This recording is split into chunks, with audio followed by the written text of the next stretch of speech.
ಇನ್ನು ವಿಜಯ್ ಪ್ರಮಾಣ ವಚನಕ್ಕೆ ರಾಹುಲ್ ಗಾಂಧಿ ಸಾಥ್ ಕೊಡ್ತಾರೆ. ನಾಳೆ ಪ್ರಮಾಣ ವಚನದಲ್ಲಿ ಭಾಗಿಯಾಗ್ತಾರೆ ರಾಹುಲ್ ಗಾಂಧಿ.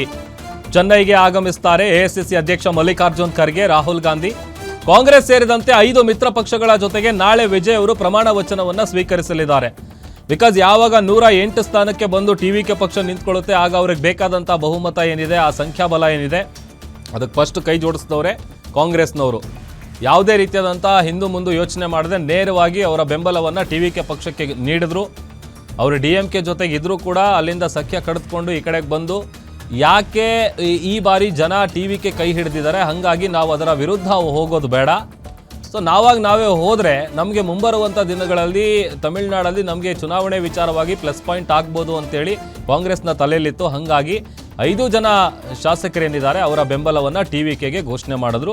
ಹಾಗಾಗಿ ನಾಳೆ ನಡೆಯುವಂತಹ ಈ ಒಂದು ಪದಗ್ರಹಣ ಕಾರ್ಯಕ್ರಮದಲ್ಲಿ ರಾಹುಲ್ ಗಾಂಧಿ, ಎಐಸಿಸಿ ಅಧ್ಯಕ್ಷ ಮಲ್ಲಿಕಾರ್ಜುನ್ ಖರ್ಗೆ ಇಬ್ಬರು ಕೂಡ ಭಾಗಿಯಾಗ್ತಾರೆ. ಚೆನ್ನೈಗೆ ಬರ್ತಾರೆ ಅಂತೇಳಿ ಗೊತ್ತಾಗ್ತಾ ಇದೆ. ಅದರ ನಡುವೆ ಈಗ ಕಾಂಗ್ರೆಸ್ ಸೇರಿದಂತೆ 5 ಮಿತ್ರ ಪಕ್ಷಗಳ ಜೊತೆಗೆ ನಾಳೆ ವಿಜಯ್ ಅವರು ಪ್ರಮಾಣ ವಚನವನ್ನು ಸ್ವೀಕರಿಸಲಿದ್ದಾರೆ.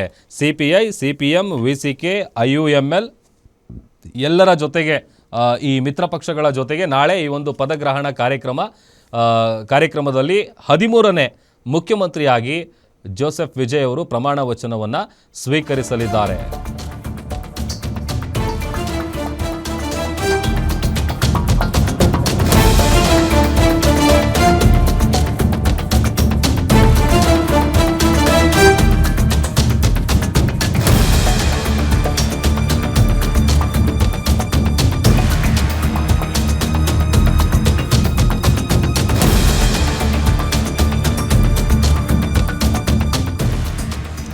ಇನ್ನು ದಳಪತಿ ವಿಜಯ್ ಅವರ ಕ್ಯಾಬಿನೆಟ್ ಹೇಗಿರಲಿದೆ ಗೊತ್ತಾ? ಟಿವಿಕೆಯಲ್ಲಿ ಯುವಕರು, ಮಹಿಳೆಯರು, ದಲಿತರು, ಅಲ್ಪಸಂಖ್ಯಾತರಿಗೆ ಹೆಚ್ಚಿನ ಪ್ರಾತಿನಿಧ್ಯ ನೀಡುವಂತಹ ಸಾಧ್ಯತೆ ಇದೆ. ವಿಜಯ್ CM ಆದರೆ ಸೆಂಗೋಟಿಯನ್ಗೆ DCM ಪಟ್ಟ ಸಿಗುತ್ತೆ. ಜೊತೆಗೆ ಕನ್ನಡಿಗ ಸುನಿಲ್ ಆನಂದ್ಗೂ ಕೂಡ ಪ್ರಮುಖ ಖಾತೆ ನೀಡುವಂತಹ ಸಾಧ್ಯತೆ ಇದೆ. ಕಾಂಗ್ರೆಸ್ನಲ್ಲಿ 2 ಶಾಸಕರಿಗೆ ಕ್ಯಾಬಿನೆಟ್ನಲ್ಲಿ ಸ್ಥಾನಮಾನ ಕೊಡಲಾಗುತ್ತೆ. ಇನ್ನು ಅವರಿಗೆ ಸಪೋರ್ಟ್ ಮಾಡಿರುವಂಥ VCKಗೆ 1, CPI ಪ್ಲಸ್ CPM ಏನಿದೆ ಅವರಿಗೆ 2 ಮಂತ್ರಿ ಸ್ಥಾನವನ್ನು ನೀಡಲಾಗುತ್ತೆ. ಪಕ್ಷದ ಮೂಲಗಳ ಪ್ರಕಾರ ಸಂಭಾವ್ಯ ಸಚಿವರ ಮಾಹಿತಿ ಈಗ ಸಿಗ್ತಾ ಇದೆ.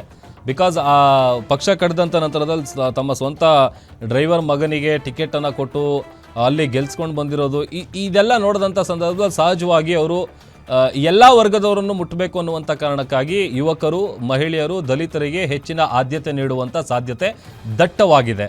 ಆಮೇಲೆ ಈಗ ಅವರಿಗೇನು ಸಪೋರ್ಟ್ ಕೊಟ್ಟಿದ್ದಾರಲ್ಲ VCK ಮತ್ತು CPI, CPM ಇವರಿಗೂ ಕೂಡ ಮಂತ್ರಿ ಸ್ಥಾನವನ್ನು ನೀಡುವಂತಹ ಸಾಧ್ಯತೆ ಇದೆ. ಇದು ಪಕ್ಷದ ಮೂಲಗಳ ಪ್ರಕಾರ ಸಿಕ್ಕಿರುವಂತಹ ಮಾಹಿತಿ. ಅಲ್ಪಸಂಖ್ಯಾತರಿಗೇ ಹೆಚ್ಚಿನ ಇಂಪಾರ್ಟೆನ್ಸ್ ಅಥವಾ ಪ್ರಿಫರೆನ್ಸ್ ಕೊಡೋದಕ್ಕೆ ಟಿವಿಕೆ ಕೂಡ ಮುಂದಾಗಿರೋದು. ಸೊ ಅಲ್ಲಿಗೆ ವಿಜಯ್ ಅವರು ಮುಖ್ಯಮಂತ್ರಿ ಆದರೆ ಸೆಂಗೋಟಿಯನ್ಗೆ DCM ಪಟ್ಟ ಸಿಗುತ್ತೆ. ಅದರ ಜೊತೆಗೆ ಇಂಟ್ರೆಸ್ಟಿಂಗ್ ವಿಚಾರ ಅಂತ ಅಂದರೆ ಕನ್ನಡಿಗರಾದಂತಹ ನಮ್ಮ ತುಮಕೂರು ಮೂಲದ ಶಾಸಕರೇನಿದ್ದಾರೆ ಅವರಿಗೂ ಕೂಡ ಒಂದು ಒಳ್ಳೆಯ ಸ್ಥಾನಮಾನ ನೀಡುವಂತಹ ಸಾಧ್ಯತೆ ಇದೆ ಅಂತೇಳಿ ಗೊತ್ತಾಗ್ತಾ ಇದೆ. ಸೊ ಓವರಾಲ್ 4 ರಿಂದ 5 ದಿನದಿಂದ ನಡೆದಂತಹ ಈ ಒಂದು ಜಟಾಪಟಿ ಅಂತೂ ಇಂತೂ ತೆರೆ ಬಿದ್ದಿದೆ. ಎಲ್ಲರೂ ವೆಯ್ಟ್ ಮಾಡ್ತಾ ಇದ್ದಂಥ ಆ ಟೈಮ್ ಬಂದಿದೆ.